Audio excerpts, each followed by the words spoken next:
I didn't have some kind of realization. It's just I grew into it. Yeah. But at the age of 4, you don't really know how to sort those feelings out. Everyone's just kind of a best friend, and you look at it that way. Mm-hmm. And then it just kind of progressively got stronger as I got older. Looking back on it, you kind of always know. I mean, the signs are there, but when you're growing up, you don't really see it until I think maybe middle school. In middle school, everyone was kind of still in that confused state, so everyone was like trying to date, and I would always get asked about it, but at that time, like, I wasn't, like, I knew I was, but I was like, maybe this is a phase, you know, that everybody kind of goes through, so I just kind of played it out, just kind of waited. But I think my 9th grade year in high school, I was like, okay, this is for sure. Never really came up until I really got out from underneath my parents. But like once I was a freshman, I went to Boston University. Once I got there, started, you know, being able to walk about and express myself the way I wanted to. It was like, yeah. When you were growing up, did you face any discrimination? Oh yeah. A lot. I was the only gay kid in my school, only gay male. I can think of maybe one lesbian female. I was the first guy to bring another guy to prom at my high school, and I had my boyfriend at the time, his high school as well. You know, I didn't face head-on discriminations. It was more myself shutting down and being afraid of what people would think. I actually didn't come out until after I joined the military. But before growing up, even though I wasn't out, I still received a lot of, I mean, not a lot, but even like at home, you know, a lot of teasing and kind of just, I don't want to say bullying, but just a lot of jabs and stuff that really made me uncomfortable. But Don't Ask, Don't Tell just got repealed probably a few months before I left for boot camp. I haven't really faced discrimination. I've just been really careful with what I say to certain people because I don't want to offend anybody. And I don't want people to think like, oh, gay people are a predator, like they're out to get you. I just don't want to put like a bad vibe on anybody. Even in boot camp, because it was still so fresh that it just ended, everyone was just asking everybody, are you gay? Are you gay? Do you like girls? You know? We had a high-ranking Marine Corps officer and his enlisted counterpart visit.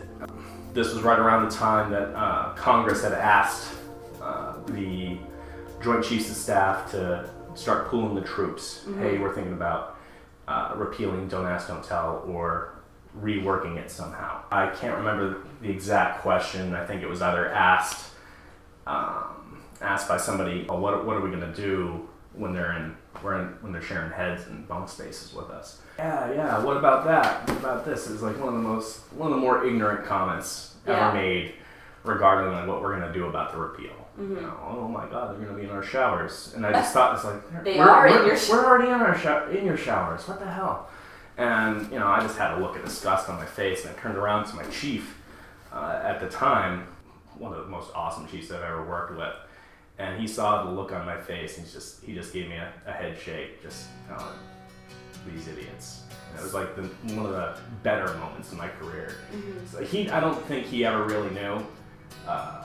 A lot of people didn't back then, just a few close friends, but I did let it be known what side of the argument I was on. When I was going through boot camp, my best friend's girlfriend was actually feeding us the news of DOMA and what was going on. So it was pretty cool to see that whoever we were with could get the benefits that we could. I thought it was awesome. That's a huge step. I mean, it's no longer just like a partnership kind of thing. It's you can finally have, you know, your husband or your wife or, you know, someone that you can actually get married to and enjoy the benefits that everyone else does.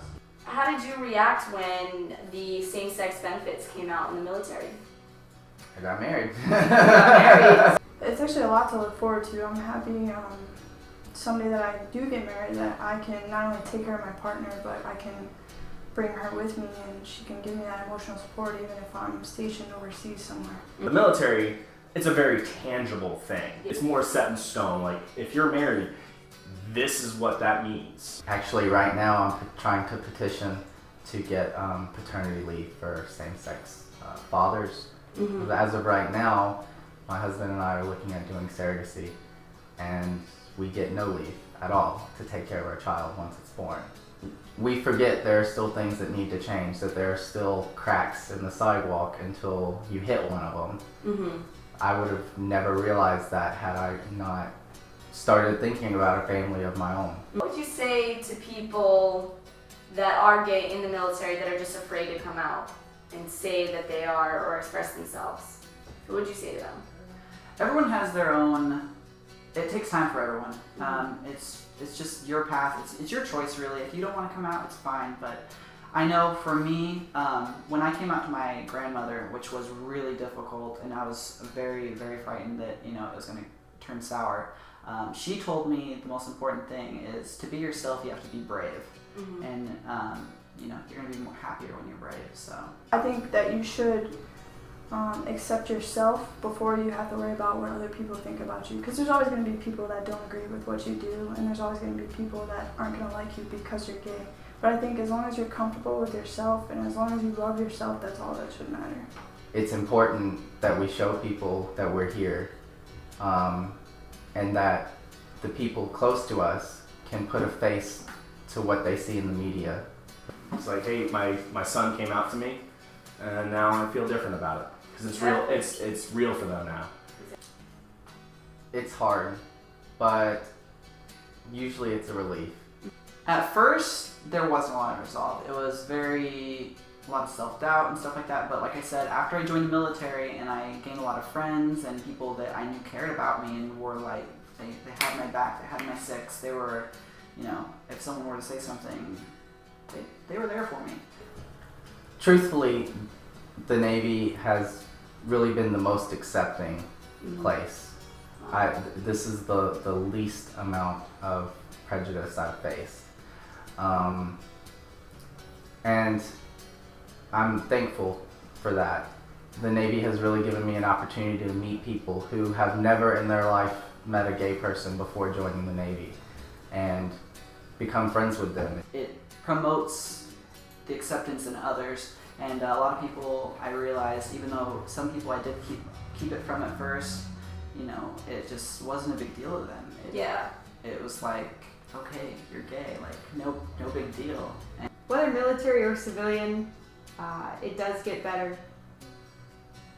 So it definitely gets better. It has its rough days, and you just have to keep pushing through and knowing that people around you are going to be supportive.